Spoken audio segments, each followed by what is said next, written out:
예, 오늘 사사기 18장입니다.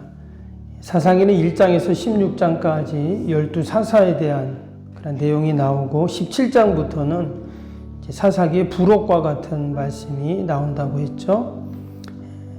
특별히 17장부터 후반에 나오는 내용은 당시 사사 시대의 그 도덕적, 윤리적, 영적인 상태가 어떤가 하는 것을 잘 보여주는 그런 말씀들이 나옵니다. 우리가 17장에서 그 에브라임 지파의 미가라는 사람이 한 가정이 나왔습니다. 근데 그건 한 가정의 모습이었지만 그것이 바로 당시 이스라엘을 보여주는 그런 모습이라고 했잖아요. 어느 날 그 미가가 자기 어머니의 그 돈을 훔치죠. 은 1200을 훔치는 그 모습이 나옵니다. 그럼에도 불구하고 그 어머니는 아들을 훈육하고 혼내기는커녕 어떻게 했냐면 축복했잖아요. 그리고 그 돈으로 우상을 만듭니다. 신상을 만들어 갖고 누구에게 바치냐? 하나님께도 바쳐요. 참 희한한 일을 합니다. 그리고 또 그 미가 집에 누가 오냐? 한 레위인이 오죠. 베들레헴에 살던 레위인이 여기저기 떠돌다가 그 미가 집에 와서 미가 집에 개인 제사장이 되는 정말 있을 수도 없는 그런 일들이 일어나게 됩니다. 레위인은 원래 정해진 곳에 살잖아요. 그래서 그곳에서 하나님 정해진 성읍에서 그 지역에 있는 사람들의 신앙을 지도하고 또 제사를 집례하고 이런 일을 하는 사람이었는데 이곳저곳 떠돌다가 미가 집에 가서 개인적으로 먹고 자고 월급 받는 그런 개인 제사장이 됐다는 거예요. 참 희한한 일이다라고 생각할 수 있는데 그것이 바로 당시 사사시대에 바로 이스라엘의 모습이었다는 거예요. 가정의 규범이 무너지고 또 영적으로 타락하고 무질서하고 막 혼합 종교가 되는 그러한 모습이었다는 거예요. 희한한 것은 거기에 하나님의 이름이 나옵니다. 제사도 드립니다. 또 기도도 합니다. 그런데 말씀에 기준은 없죠. 자기 편의에 맞게 그렇게 말씀을 적용하고 신앙을 하는 그런 참 안타까운 모습이 나왔습니다. 그래서 17장 6절에서 그 상황을 이렇게 말했죠. 그때 이스라엘에 왕이 없었으므로 사람마다 자기 소견에 옳은 대로 행하였더라. 이스라엘 백성들은 하나님의 택한 백성인데 하나님의 말씀대로 해야 되는데 자기 소견에 옳은 대로 했다. 또 왕이 없었다는 말도 이스라엘은 하나님이 왕이라 했잖아요. 그래서 왕이 없었다는 말을 하나님을 왕으로 인정하지 않았다. 이런 말씀이었습니다. 우리가 이 사사기를 읽으면서 참 마음이 씁쓸하지만 또 다른 한편으로는 지금의 시대 또 우리의 신앙을 돌아보는 여러분 지혜와 은혜가 있기를 축복합니다. 그들이 약속의 땅에 들어가서 한 300년이라고 그랬잖아요. 사사시대가 300년이 지나면서 완전히 하나님의 자리에 인간이 자리 앉는 참 이런 안타까운 일이 일어났다라는 겁니다. 오늘 18장도 또 하나의 사건을 보여줍니다. 근데 이 또한 이스라엘의 영적인 모습을 이제 잘 또 설명해 주고 있어요. 오늘 말씀해 보면 단지파에 대한 내용이 나옵니다. 단지파. 이스라엘이 가나안 땅에 정착했을 때 각 지파별로 하나님이 땅을 분배해 주잖아요. 그때 이 단지파는 가나안 중부 지역의 그 유다 지파 옆에 그리고 블레셋 그 접경 지역을 분배를 받게 됩니다.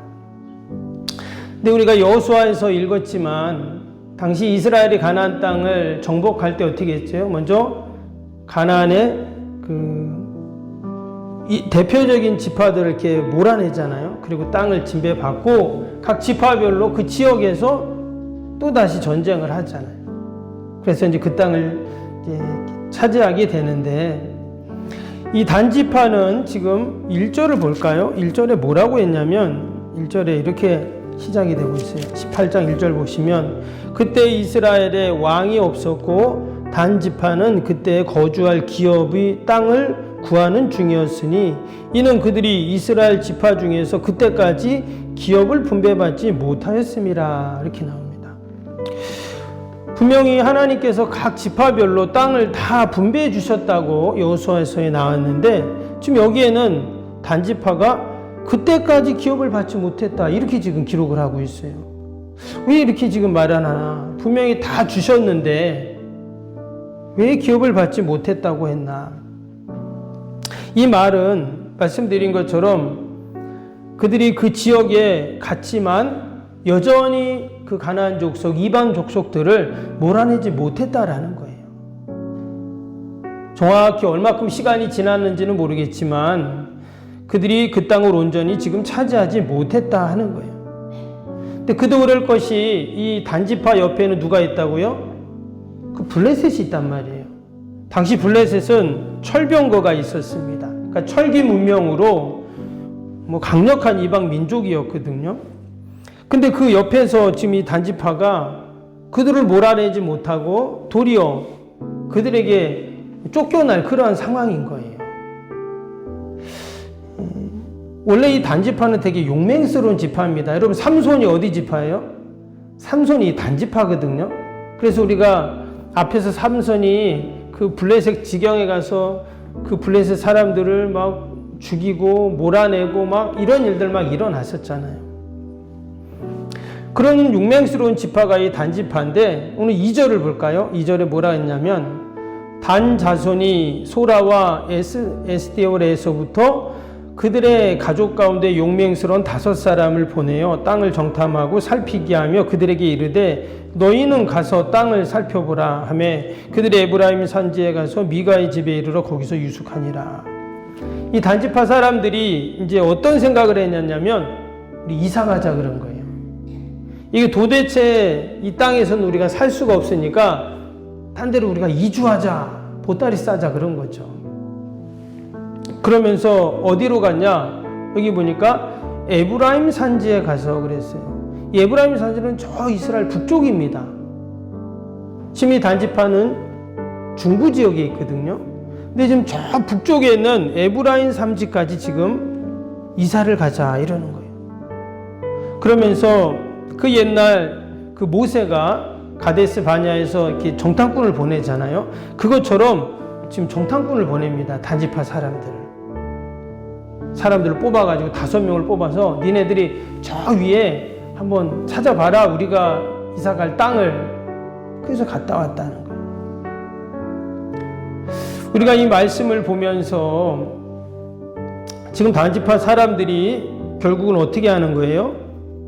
자신들의 삶의 터전을 떠나게 됩니다. 그래서 이후로 600명의 군사를 이끌고 정탐꾼들의 이야기를 듣죠. 하고 가보니까 정말 없는 게 없더라. 너무 좋은 땅이다. 가야 된다. 그래갖고 600명 군사를 이끌고 가서 그 라기스라는 지역에 선량한 사람들을 다 죽이고 다 성을 불태우고 이제 그 땅을 차지하고 사람들이 이주를 하는 이제 그런 내용이 나오거든요. 근데 우리가 이 말씀을 보면서 그럼 지금 원래 단지파가 있었던 땅은 어떤 땅입니까? 하나님이 주신 땅이에요. 약속의 땅이라는 거예요. 그런데 지금 그 땅을 어떻게 해요? 하나님이 정해진 약속의 땅을 그들이 떠나는 거예요. 여기서부터 이제 문제의 발단이 시작이 되는 겁니다. 있어야 할 자리에 있지 않고 떠날 때 이제 멸망이 시작되는 거예요. 그래서 성경을 보면은요, 하나님이 정해준 자리를 떠난 사람은 다 망합니다. 다 망했어요. 아브라함 같은 경우는 어때요? 있던 자리에서 그 우상을 숭배하는 자리에서 하나님이 지시한 땅으로 가죠. 그것은 반대입니다. 하나님이 지시한 땅으로 가는 사람은 다 살았어요. 그런데 하나님이 정해주신 땅에서 떠난 사람은 결국 다 망하는 거거든요. 한편으로 생각하면 그럴 수도 있어요. 왜 하필 우리를 이 블레셋 지경 옆에다가 우리의 땅을 주셔가지고 우리가 이렇게 고생을 하냐, 하소연할 수도 있어요. 단지파는. 그러나 그 또한 하나님 앞에 나와서 기도해야 할 기도 제목이죠. 하나님 앞에 나와 기도할 때 분명 하나님이 방법을 주시고 또 지혜를 주시고 능력도 분명히 주실 거예요. 근데 이 단지파 사람들은 이 말씀을 보면 지금 기도했다, 하나님 앞에 묻고 하나님의 뜻을, 이런 게 없어요. 있긴 있죠. 뒤에 보니까 지금 그 미가의 집에를 또 가게 돼요. 그 사람들이 갔더니 미가 집에 갑니다. 우리 앞에 나왔던 17장에 나왔던 그 미가, 그 사람 집에 또 가요. 거기 가서 누굴 만나요? 그 미가 집의 제사장을 만납니다. 그래서 그에게 막 물어봐요. 우리가 여기 쳐들어와도 되겠냐? 이 땅을 차지해도 되겠냐? 우리가 갈 길이 많냐? 하나님께 좀 물어봐 달라 했더니 이 미가 집에 있던 제사장이 하는 행동을 보면 완전히 이게 무슨 제사장인지 무당인지 알 수 없어요. 하나님 얘기는 하고 기도는 하는 것 같은데 완전히 하나님의 뜻하고는 상관이 없어요. 무당짓 하는 거예요. 그래서 결국 이 단지파 사람들이 그 선량한 라기스 사람들을 다 죽이고 불태우고 땅을 차지하는 이런 일이 일어나게 됩니다. 전장에서도 보았지만 그 윤리적, 도덕적, 영적으로 타락했던 당시 이스라엘의 모습을 보여준다고 했는데 지금 이 단지파의 모습도 마찬가지. 하나님이 정해주신 땅, 하나님이 정해주신 그 삶의 자리를 떠나서 자신들이 원하는 대로, 자신들이 뜻하는 대로 행하는 그 모습을 봅니다.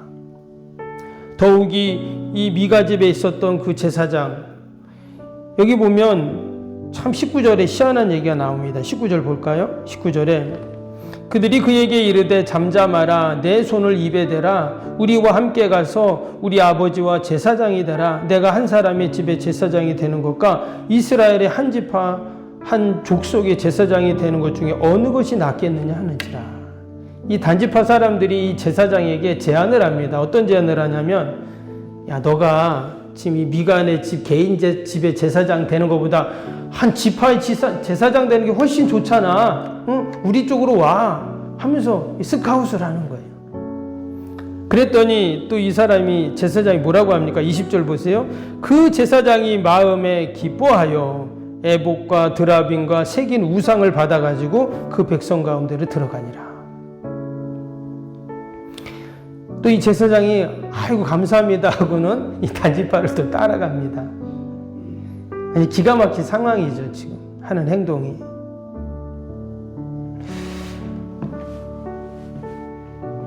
그런데 30절 보세요. 30절에 보니까 이런 말씀이 나왔어요. 단 자손이 자기들을 위하여 그 새긴 우상을 세웠고 모세의 손자여 게르솜의 아들인 요나단과 그의 자손은 단지파의 제사장이 되어 그 땅 백성이 사로잡히는 날까지 이르렀더라. 여기 지금 이 제사장의 그러니까 어떤 사람이 지금 나왔어요? 뭐라 그랬어요? 모세의 손자 게르솜의 아들인 요나단이 단지파의 제사장이 되었다 그랬어요. 지금 그 제사장이 어떤 사람이냐면 모세의 손자예요. 야, 단 2세대 만에 지금 하나님의 말씀이 사라지고 이스라엘 영적인 기준이 완전히 무너져 버려요.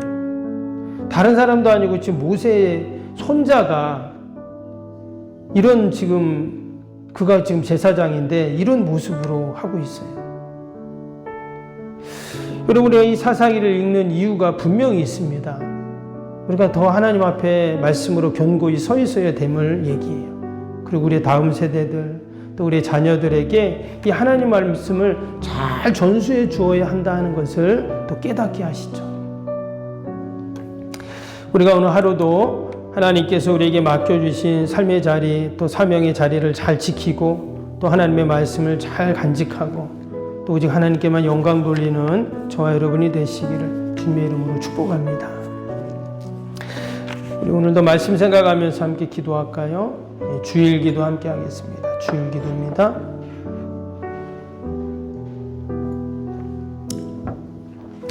하나님과의 친밀함이 더욱 넘치며 주님의 뜻을 통찰하게 하옵소서. 아멘. 건축이 진행되는 동안 날마다 샘솟는 하늘의 은혜로 채워 주옵소서. 아멘. 영역과 리더십 건강을 더하사 교회 건축을 은혜롭게 섬기게 하옵소서. 아멘. 신령한 생명의 양식을 공급함으로 성도들의 영혼이 부흥하게 하옵소서. 아멘. 건축을 위하여 맡겨진 소임을 더욱 충성스럽게 감당하게 하옵소서. 아멘. 영적으로 충만하여 하나님의 은혜가 날마다 샘솟듯 넘쳐나게 하옵소서. 아멘. 앞장서서 섬기시는 장로님들의 가정과 자녀와 사업에 복을 더하여 주옵소서. 아멘. 모든 중직자들이 마음을 모으고 정성을 모아 성전을 짓게 하옵소서. 아멘. 건축위원장과 건축위원들에게 지혜와 지식의 영으로 충만케 하옵소서. 아멘. 하나님의 마음을 알고 하나님의 영광에 합당한 성전으로 세우게 하옵소서. 아멘. 모든 성도들이 건축위원이라는 주인의식을 가지고 기도에 힘쓰게 하옵소서. 아멘. 구역원들이 말씀의 꼴을 풍성히 먹도록 먼저 은혜를 경험하게 하옵소서. 아멘. 교회의 영광을 위해 맡겨진 사명을 기도함으로 감당하게 하옵소서. 아멘. 평신도 지도자들이 굳은 일이나 힘든 일에 앞장서 섬기게 하옵소서. 아멘. 한마음으로 주님의 비전을 보게 하시고 믿음으로 승리케 하옵소서. 아멘. 예수님의 이름으로 기도합니다. 아멘. 사랑과 은혜가 충만하신 하나님 아버지, 우리가 사사기를 읽으면서 사사시대의 그 영적 또 윤리적 도덕적 그 타락의 모습을 봅니다. 말씀이 무너지고 혼합 종교가 되고 하나님의 이름을 이야기하지만 마치 하나님을 사유화하는 이처럼 안타까운 모습을 보면서 하나님, 우리가 이 시대 가운데 또 우리 신앙 가운데 늘 하나님 말씀 붙잡고 우리가 믿음으로 견고히 서게 하여 주시옵소서. 오늘도 하나님 그러한 믿음과 소망을 갖고 또 기도합니다. 나라 민족과 교회와 이웃과 또 우리 사랑하는 자녀들 하나님 다 올려드릴 때 하나님 도우시고 함께하여 주옵소서. 연약한 육신 병사 있는 환우들, 우리 연로하신 어르신들 늘 돌봐주시고 강건케 하여 주옵소서. 오늘도 주님 전을 찾는 모든 성도들 발걸음을 복되게 하시고 예배마다 모임마다 은혜와 기쁨이 충만케 하여 주옵소서. 우리 멀리 출타 있는 우리 성도들 자녀들, 해외에 있는 자녀들, 군에 간 자녀손들, 타지에 있는 모든 성도들 하나님 다 돌보시고 늘 동일한 은혜와 복으로 함께하여 주옵소서. 오늘도 하나님 우리가 나라 민족 교회 이웃들 위해 기도할 때 하나님 우리에게 힘을 주시고 또 이 기도의 사명을 잘 감당해 나갈 수 있도록 은혜를 베풀어 주시옵소서. 늘 하나님 함께 하실 줄 믿고 예수님의 이름으로 기도하옵나이다. 아멘. 하늘에 계신 우리 아버지, 아버지의 이름을 거룩하게 하시며 아버지의 나라가 오게 하시며 아버지의 뜻이 하늘에서와 같이 땅에서도 이루어지게 하소서. 오늘 우리에게 일용할 양식을 주시고 우리가 우리에게 잘못한 사람을 용서하여 준 것 같이 우리 죄를 용서하여 주시고 우리를 시험에 빠지지 않게 하시고 악에서 구하소서. 나라와 권능과 영광이 영원히 아버지의 것입니다. 아멘.